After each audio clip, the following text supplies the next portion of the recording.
From 2026 and onwards, the AQA Language Paper 1 and Paper 2 exams will be changing. Now, if you're currently in Year 10 and you're going to be sitting your exams in 2026, of course, this is going to be affecting you directly. But to be honest, if you're in Year 9, Year 8 and younger years, of course, when you eventually do your Language Paper 1 and Paper 2 GCSE exams, the format and the structure is going to be changing. So I want to show you guys and to walk you guys through what changes will take place and how you can best position yourself to do amazingly in your English language Paper 1 and Paper 2 exams. And don't forget, guys, by the way, that this table that I'm going to be walking you through for Language Paper 1 and Paper 2 changes, I've also created a little freebie and created this as literally a downloadable PDF file. So of course, if you just want something like this, that's a little bit nifty that you can use just as your reference point, just literally click on the download link below.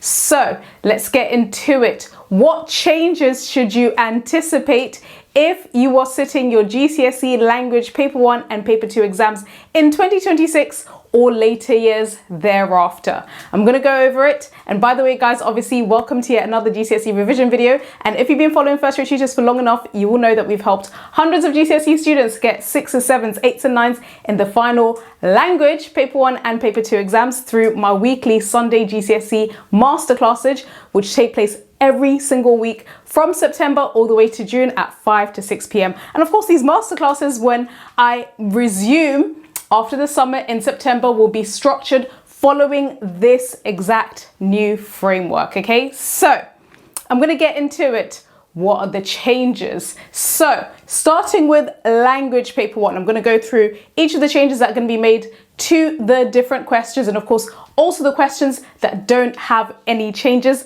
according to the new structure from 2026 onwards. Now, in terms of question number 1 in Language Paper 1, this question before this change, which is obviously going to be effective from the 2026 exams and onwards. So with question 1, well, you have to look at the first paragraph or the first few lines in the insert you're given, the fiction insert. It always asks you up before this change to find 4 things that are true about something, to list 4 things about one of the keywords in the question. And this obviously relates to the first part of the insert.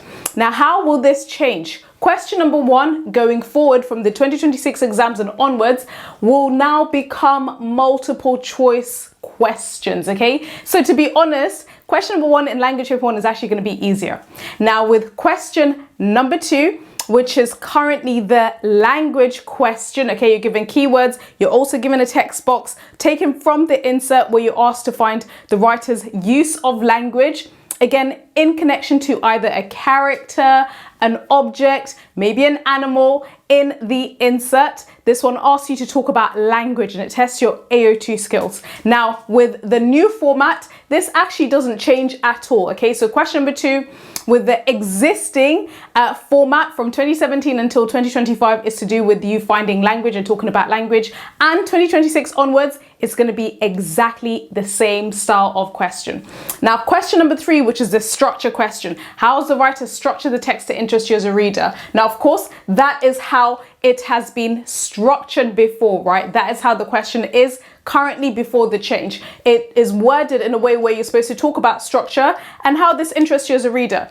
Now, the change for the exams from 2026 onwards will be asking students who sit these exams to focus on a specific effect rather than it being super broad, right? So in other words, instead of the question asking how's the writer structure the text to interest you as a reader, it tells you more specific. Okay, so for example, it can ask you how's the writer structure the text to create tension?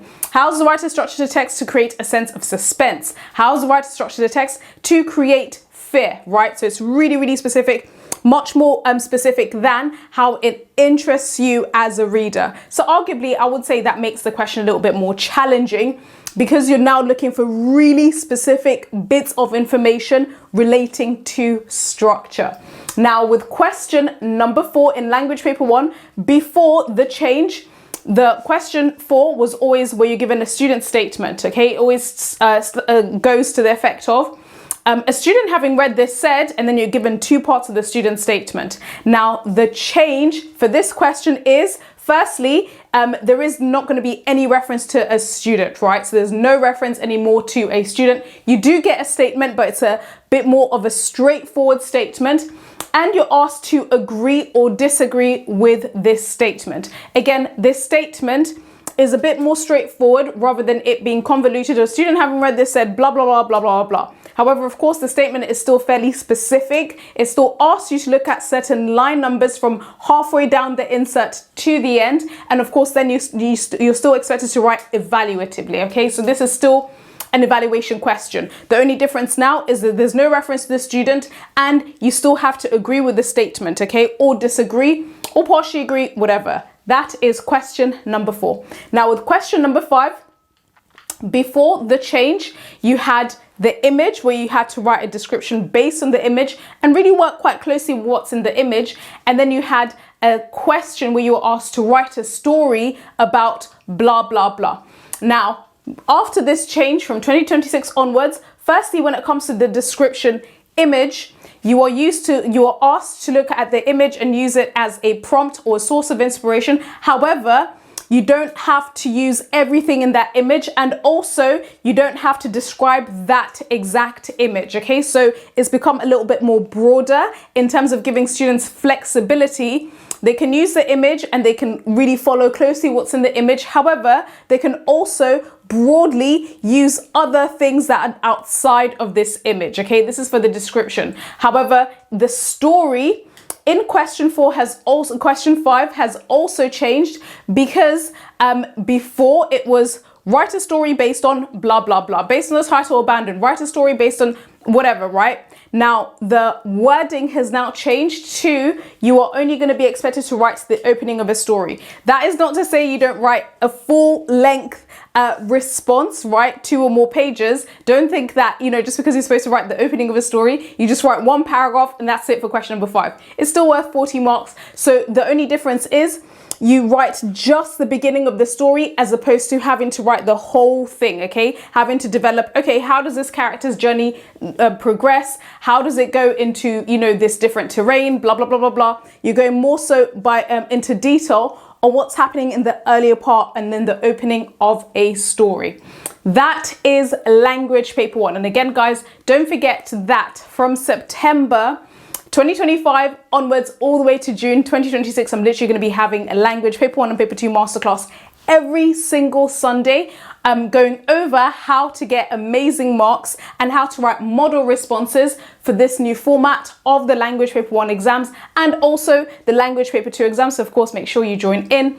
If you really want to finish the year strong, if you're currently in year 10 going into year 11, or if you're in year 9 getting into year 10, okay? So obviously, guys, you're more than welcome to join in those masterclasses where lots of my students have found it super, super helpful.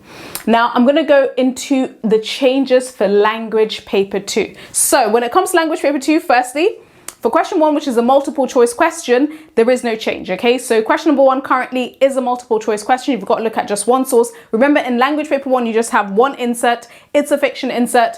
Language paper 2, you get 2 extracts, both non-fiction. The source A is usually the modern one. Source B is usually the Victorian one. Now, with question number 1, you're asked to always look at source A and then find 4 statements that are true. That is not going to change. It's still going to be a multiple choice question. Now, with question number 2, for this question, this is the first comparison question in paper 2 where you've got to compare similarities or differences between the 2 sources. Now, before this change, students were always expected to write a summary of the similarities or differences between the 2 sources. Now, under the new format from 2026 onwards, students are going to be asked what they can infer about the 2 sources in terms of either the similarities or differences. To be honest, the wording is just making what they need to do a bit clearer, but really in terms of what they've got to write about, it's fairly similar to the existing